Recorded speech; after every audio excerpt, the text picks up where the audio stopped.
started. We gave it a couple extra minutes, but anyone can join us. Thanks for coming. I'm Sarah Geffrye. I'm the executive director here, so appreciate you coming out on a Saturday morning. And welcome to our gallery talk with Charles Plante. We're very excited to have him here this morning. He did a lot of work getting through the 11th Juror Biennial show for us. There were a lot of submissions, and he did a wonderful job curating 2 rooms of artwork for us, and then also coming through yesterday to make final decisions on the award. So this is our a really big show for us in terms of prize money. So we're excited to be able to recognize some of the best piece of works with cash prizes. So good for the artists. And I'll just tell you, he's the director of Charles Plante Fine Arts. Started in 1988. Dealing in European works of art from 18th and 19th century, and he has sold to lots of collections, including a lot abroad. I don't think we can name them all, but I will let him tell you about his jurying process and then some of the notable pieces from the show. So enjoy. Welcome, thank you for coming. We're very lucky because they're 2 of the best pieces, and I say the best, the 2 that I chose are actually in this room, and you can imagine why I chose this. I mean, you can see. There were actually 250 that submitted to this show, and unfortunately I had to do half of them, eliminate half of them from photographs. It's very hard to tell the quality of pieces unless you see them in person. And I think with this show, after I eliminated them, seeing them in person changed the whole dimension. And this piece in particular by Charlize is probably one of the strongest pieces that I've seen of using mixed media. She actually makes all of this by hand. It's all sewn and pulled together, and she then applies it with sewing it back to a canvas and then paints the figures. Her husband makes the frames for it, and what's so interesting about it is that she combines these 2 medias with great success. And when I first saw it, I thought the artist Barclay Hendricks, who just had a show at the Frick Museum, and he combines, what he does is life-size paintings, but in particular people of color. And I think that's one of his strengths, is that he actually chose to have one type of subject, and that subject was, as I say, people of color. And what he did next, after that, in fact, he taught me at Connecticut College, and when I took his class, he said to me, Charles, you have no talent. No talent for drawing or painting. And so he said, you really should be a historian and specialize in art history. So my area really is looking and being a critique for this sort of work. When I was choosing them, I thought I need to pick different mediums. So it's difficult because you have sculptures, you have painting, you have watercolors, you have photography, you have prints, and I mean collages with a lot of work that's gone involved with that. So with Charlize's work, I thought this combines everything that I was looking for. I didn't know her husband made the frames. He told me last night. We especially made the frame afterwards. And so what I'm going to do is walk you around showing you the different pieces, but I think this woman has great potential, and we're hoping that maybe she'll go into some private collections or maybe even in public collections. We're also very lucky to have today what I call the doyenne of Delaware painters, Mary Page Evans, who's here. And we had a show of hers a few years ago, but she hasn't seen the show yet, but we're going to walk around, and maybe Mary Page will say a word or two as well, and combine. So as I say, mixed media, and what I really like about this piece is she has decided on the composition of the 2 characters. Some of you may know who they are. I'm not going to tell you till later. She did say, I designed this so that it looks absolutely severe. I mean, him with his green teeth. And she said, these people have bling, and she gave us the bling. She told me where she found a lot of the objects. Found objects is kind of an interesting way of, I don't know, combining painting and almost sculptural, I think sculpture is the way to put it. So I'm going to show you and try and walk around, and the other pieces in here, unfortunately we have the artist here too. Charlize couldn't make it today, but the first thing I saw about this, Tim Barton's Yes. here in the white t-shirt, and it's a self-portrait, and he entitles it The Misfit Self-Portrait. I won't ask you to say anything about it, but he's found all these objects in various places, from the barbed wire to these wonderful figures, and then you'll be able to see the portrait of himself in there. But the first thing I saw was Cornell boxes.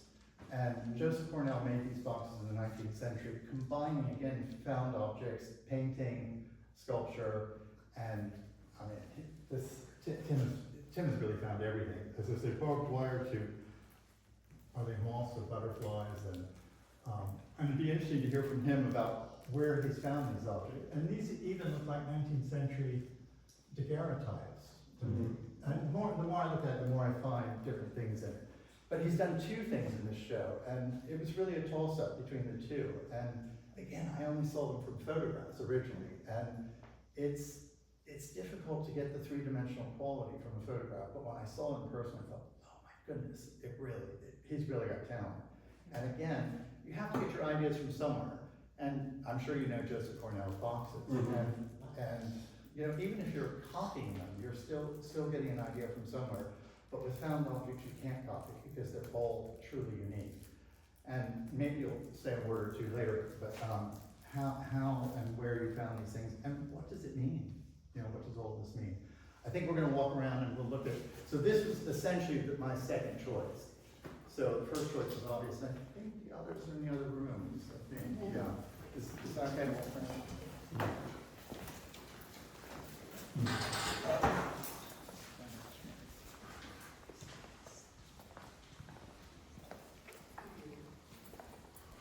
So the next person we have again is mixed media. Perhaps this is a bit unfair, but I think I was so taken by all of these, and I would call this almost my third prize, but it only gets an honorable mention. And he has painted all of these little blocks with various subjects, and he calls this "Don't Use Look at Me" in that tone of voice. and he submitted, and again, I'm a little reticent about this. You're allowed to submit 3 things, and you know, to his credit, all 3 of them are very strong. But it's not unlike Tim's work in that he's combining things that, I don't know, are kind of zany, kind of fun. There's a sense of humor about it, and this guy is. I didn't have any information on any of these artists. I don't know who they are, how old they are, where they're from, what they do. And so after I've judged it, again, you know, just on the merit of the work of art, I found that his was an enormous amount of work. When you think each of these little blocks, he's painted in, I mean, he's using virtually every medium, from colored pencil to pen and ink to brush.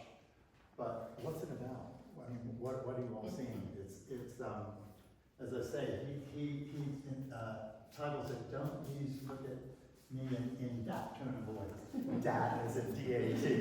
Can I share, because I spoke to the artist Oh, last yeah, night? do. Just 2 things that I remember he said. He said this is his dad, and he said he starts always at the bottom left corner and works his way. Fantastic. See, I don't know that information. I just have to base it on the merit of the work of art. Is that the best caption? There's another one we'll get to actually. I think we'll just keep walking around the room. This man he's Geffrye Museum. Oh right, yeah. I know you, and I have to go with, and also you've entitled it Landscape, which presumably is the one in Maryland. Right. Yeah. My son, who's in the left picture there, took me there in September, and I was going to do a project on perspective. So I worked with pieces that I've photographed there. That's what I came up with. See, I don't know this, I've never met him before, so this is kind of exciting for me. But my first reaction to it was, this is a man who actually knows how to paint, and he's had experience. And I presume you've had shows before, or you've had some. Yes. There's a sort of professional quality to your work. I was an art director in my career. I designed publications, Yeah. and I painted on the side all the time. work, I try to guess everyone's age, and What was my age? I put you at 55. How about 7? So, you know, it's kind of fun. I'll take 55. Well, you know, based on experience, you know, I push you 55, 75 makes more sense. Oh, 70. No. And also, you should take it. Yeah. It's, you know, it's intimidating, and in some ways, when I saw it in a photograph, it looked very good in a photograph too. The photographs. Okay. But then seeing it in person, it has so much power. But I was also holding this against you because you're taking up That works for me. but it also eliminates some other contestants. And so, but based on the merit of the work, I mean, I gave you the honorable mention, which I think is, you know, well worth it. And you were on the borderline, so Okay. of getting even a higher award. So Okay. if that's any consolation to you. I'm always curious also how artists price things, and the pricing is so interesting because, you know, you set the price based on things you sold before, Yes. presumably. Yes. And some artists have never shown before, some are complete amateurs, and I try to combine everyone in, you know, different mediums and also just in the show to be inclusive.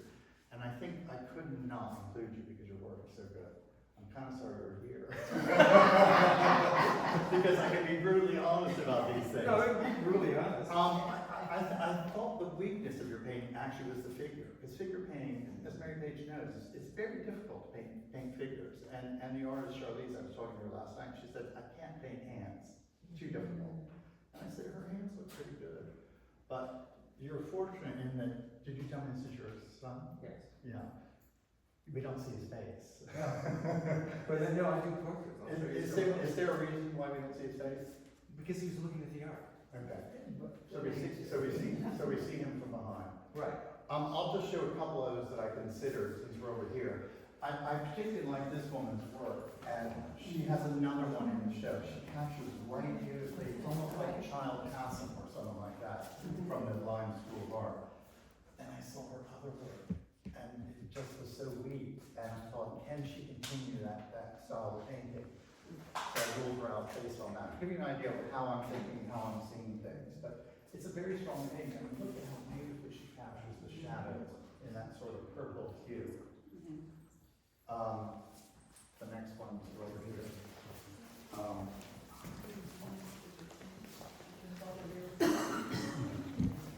I mean, again, I want to base everything on the merit of the piece.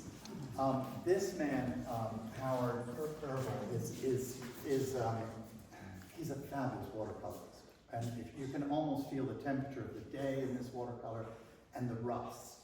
And I think the amusing thing is, and this I think is the best title. And can you guess what it is? It has to do with rust and trying to get rust moving and get these, he calls it WD-40. I mean, I think that's great. It's about movement, it's about light, and also watercolor, as you could all the artists would say, is a very difficult medium to work in because it's always moving. Whereas with oil paint, you can, you know, be much more precise. Watercolor moves with you, and he's just captured beautifully. He's a professional artist, and how do you compare someone that is an amateur to a professional that's already shown? And unfortunately, every time I see his work, I give him some sort of mention based on the quality of that work. It's truly beautiful. There was a lot of photography in the show. I think this is a very strong piece. I love the contrast of colors. But when I was going through all of the photographs I got initially, I think I eliminated about 60 photographs because everybody's a photographer today. Everyone has an iPhone, everyone can take a photograph. The quality of iPhones is fantastic. And this is a digital print on paper, which puts it in sort of a different category, which is a little bit more common than a black and white photograph that you developed yourself, for example. There's very few prints in the show, but this is really one of my favorite pieces, and I'm probably going to buy it from him. I like it so much. But this is Patrick Brown, and he calls it, it's the aqueduct in stonework with railing, but his overall title is just called Shadow.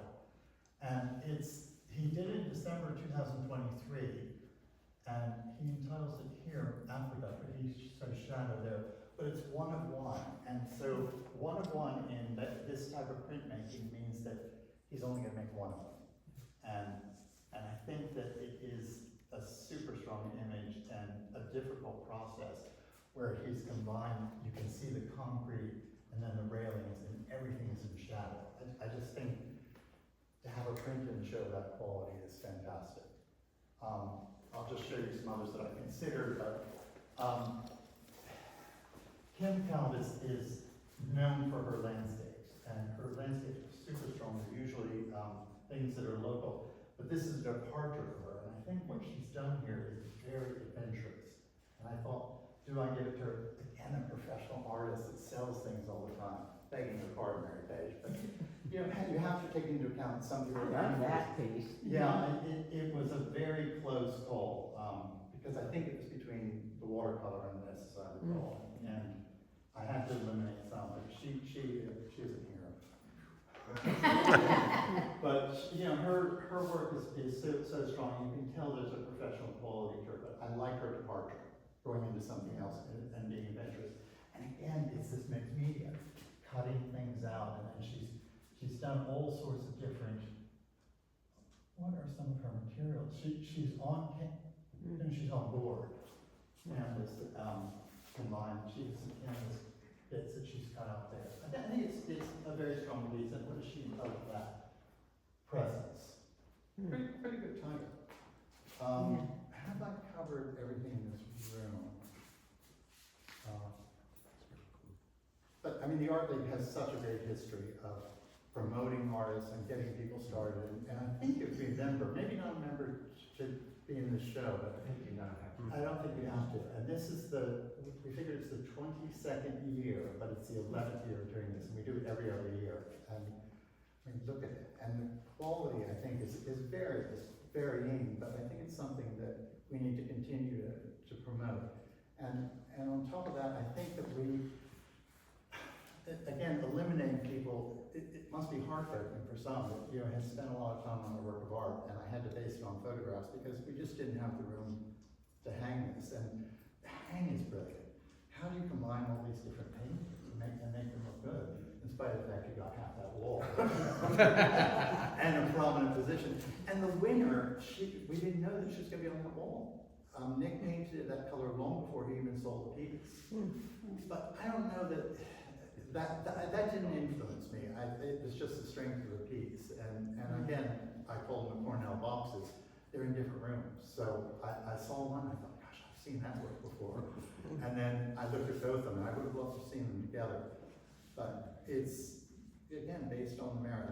And your work, Tim, was 50-50. And it was a self-portrait, I thought, that's how you went. I think everyone should have a look at the show, buy something, because it helps the Art League. I bought it. You did? Yes. Yeah. It does help the Art League. They get a commission on it, and we need it. We need as much as possible. Jeff gets a dinner. Yes. Is there anything else you want me to mention? Any other artists here that wanted to ask specifically about their own work? No. Tell us a little bit more about your technique and how you're on to. Are you molding oil? First I figure out what I'm going to do. Like, I compose it, and then Do you draw it first, or with charcoal. with charcoal? So Yes. there's charcoal underneath your There's paper? charcoal underneath painting, I spray it, I grid it. I grid the photo I'm gonna, that I've taken to use. Right. Then I grid it, and then I put the grid on the canvas, and I do detailed charcoal drawing. Then I spray it, and I start painting. And that is on the canvas. You don't draw on paper beforehand. No. Interesting. And is it always oil, acrylic, or? Yeah, it's interesting. Early on, when I was in art school, I did a lot of watercolor. And I thought, I don't think these courses in watercolor. And they didn't have an opening, so I had never done all that weirdly. And I took a class, portrait class. And I thought, this is pretty good. I like it, I'm good. So I continued, and now Self-confidence. I've done it a long time. And then I All also. 55 years. Yes. Plus. No, and then I have been studying with Winter Palace Studios, and there were two Russian instructors, artists from the Art Academy at St. Petersburg, and 10 years ago at St. Petersburg, and I'm not shot there. And I've done a workshop in Italy too. So, and France will be the next one I do. Well, I mean, Mary Page, come over here just so that the camera can get you. No, I have to ask you too, because it's just, internationally, it's very interesting. Mary Page worked at Juror for, many summers, and I think you taught it. Yeah, about 3 or 4 summers. Okay. And I became good friends with Joan Mitchell, Okay. who she gave me a painting that I bought home in a paper bag. It's worth a fortune. But Joan was always one of my idols. And she, and Jean-Marie Tourvard, who was a cousin of Monet's, I said, do you think I could go down and see Joan? This was when I was painting at Geffrye Museum. And he said, well, go at your own risk. Because well, she's very difficult. She's an alcoholic. But brilliant.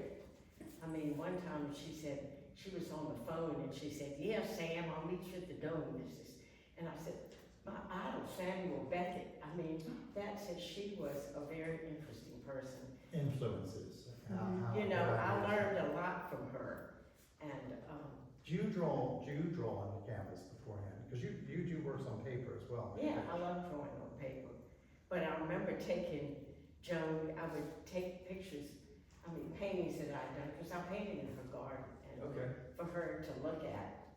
And I had some pictures of the water lilies from Geffrye, and I thought, ooh, she might like these because they're kind of abstract. She looks at it and she said, "Take fucking much green." that was Joan, but she was really good about my work too.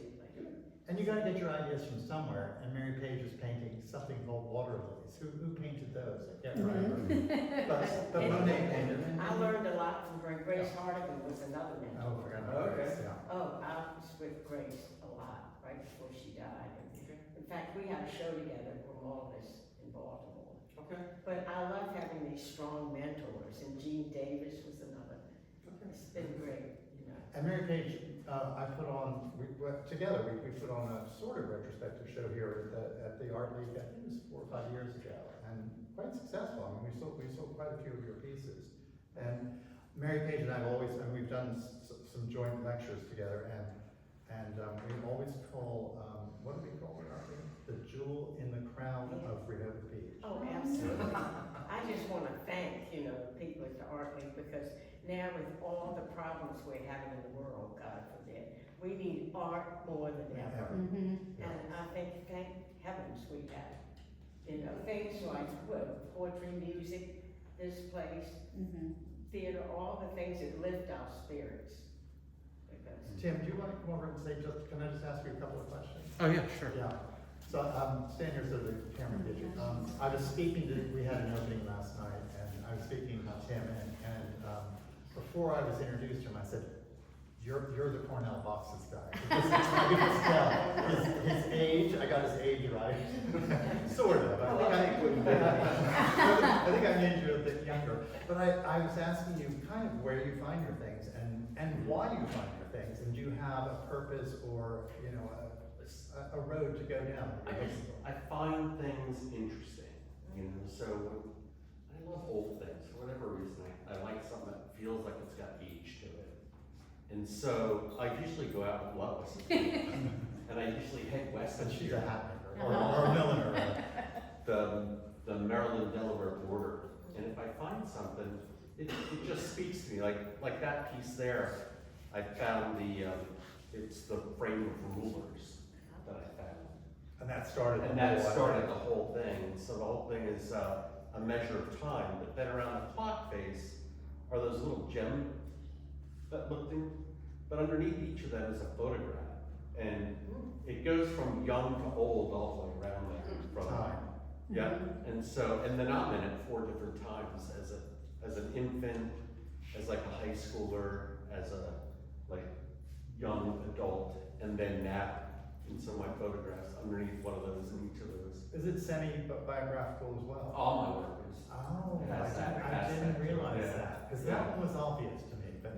Yeah, well, the Misfit one is about being gay and growing up in an evangelical household where your father was a pastor. Oh, So it was that struggle and trying to figure that out. Figure that out. Well, it sounds like you have sort of figured it out because you're expressing it in your art. Oh, it's definitely therapy for me. Yeah. I mean, aren't all artists expressing themselves in their art? I mean, you certainly, you brought your son into it. He took me there, that's why. And he took me there, and it's a spectacular museum, isn't it? Oh, it's. If you haven't been there, Kristen, It's, everyone should go there. everyone should go.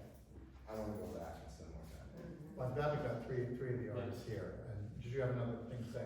No.